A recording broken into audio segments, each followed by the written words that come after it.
4.5 light-years away from Earth lies the star system Alpha Centauri.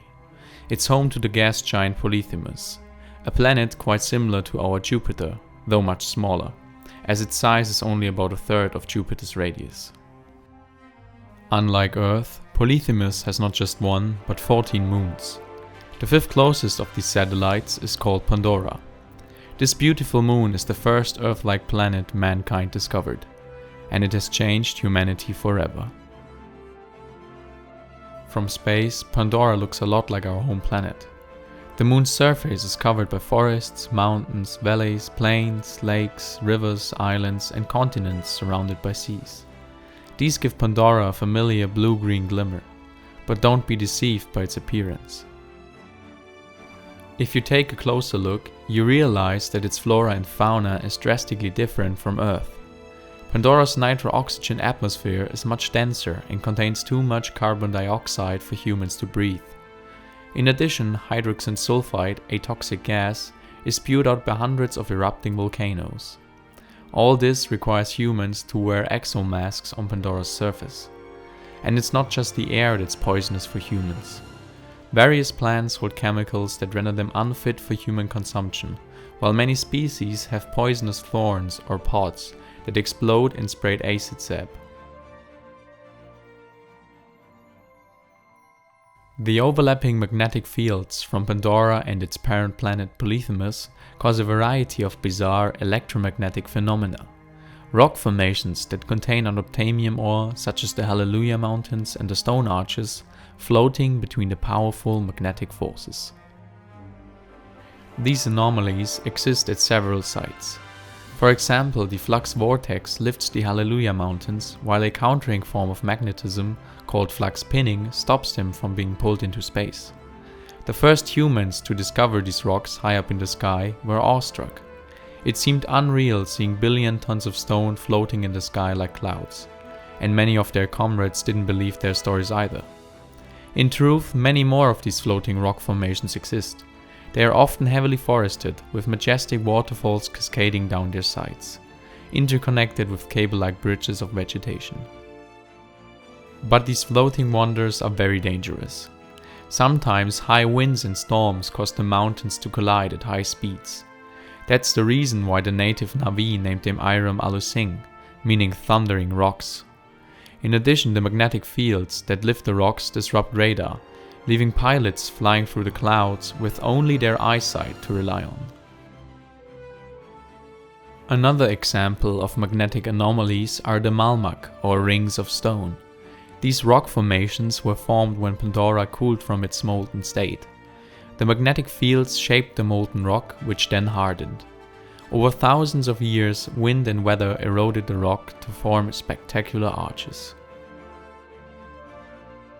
The trigger for these anomalies was one, if not the only reason for mankind to establish a colony on the moon light years away from Earth. The precious ore unobtainium. This to Pandora unique ore is a rare soil compound, which has become the backbone of Earth's economy. It is used for many specialized applications, like superluminal communications and computer hyperchip manufacturing. The rarity and high demand makes this ore very, very expensive. 1 kilogram can cost up to $20 million.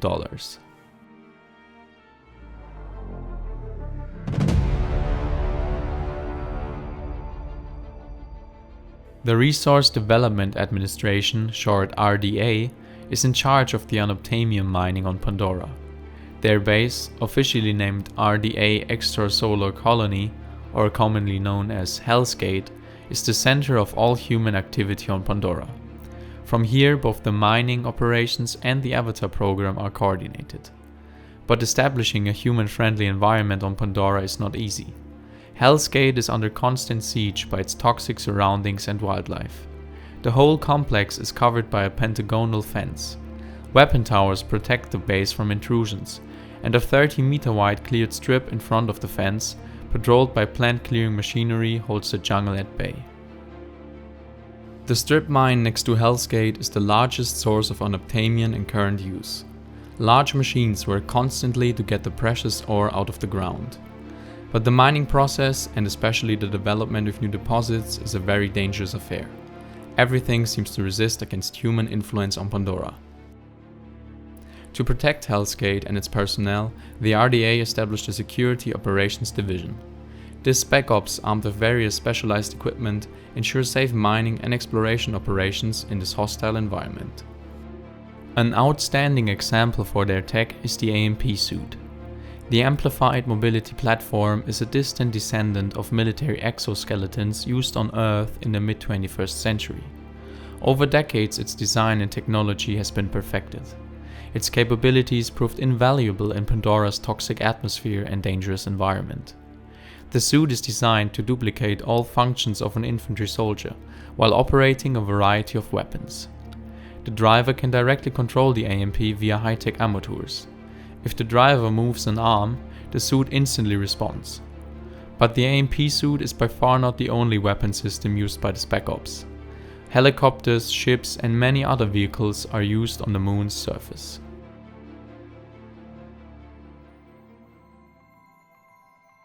While many humans only see the danger of Pandora's nature, some realize its beauty underneath. Most of Pandora's known surface is covered by rainforests. Although these forests show some resemblance to Earth's Amazon forest, the trees and plants inhabiting them differ drastically. Everything is larger in size, which makes the terrain very difficult to maneuver for humans. For example, the trees on Pandora are at least 10 times higher than on Earth, and there are many more fascinating plants to discover in these alien jungles. At night, the true beauty of Pandora is displayed.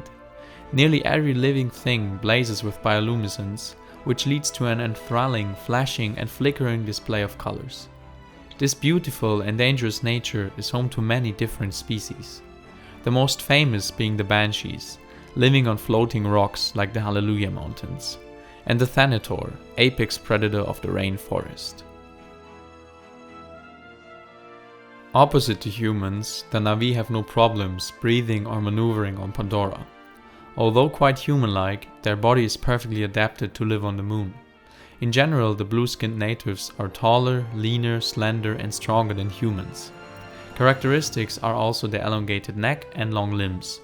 With their sharply defined muscles, the Na'vi's physical strength, agility, dexterity and athleticism is up to 4 times greater than that of a human in peak physical condition. Their strong fingers and toes enable them to easily climb high trees and rocks. Even their bones are much stronger than human ones, being reinforced with a type of naturally occurring carbon fiber. But not just their physical abilities and appearance sets them apart from humans. The Na'vi also possess a strong bond to their surrounding nature and wildlife.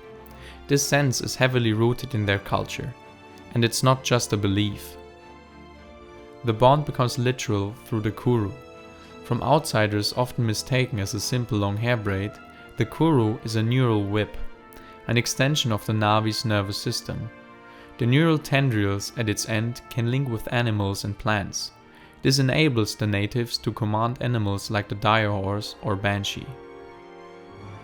But more importantly, it allows the Na'vi to access the neural network that envelops the entire moon. In simple words, this cloud-like system serves as a massive data storage system, holding the collective wisdom of all Pandoran life. Therefore, the kuru is of great importance to the spiritual and physical well-being of the Na'vi. It allows them to connect to racial memories and their ancestors. This system is the interface to Awa, who pervades all of Pandora's biomes. I hope this video gave you a general overview about Pandora. The far distant moon holds many mysteries that I could only slightly touch on in this video. More videos will follow explaining more detailed aspects of this wondrous world. Please tell me in the comments below what you want me to cover. And of course, tell me what you think of Pandora. Is it a beautiful world worth protecting? Or do you side with the RDA and its goal to supply humanity with unobtainium no matter the cost? Thanks for tuning in, and until next time on Pandora Discovered.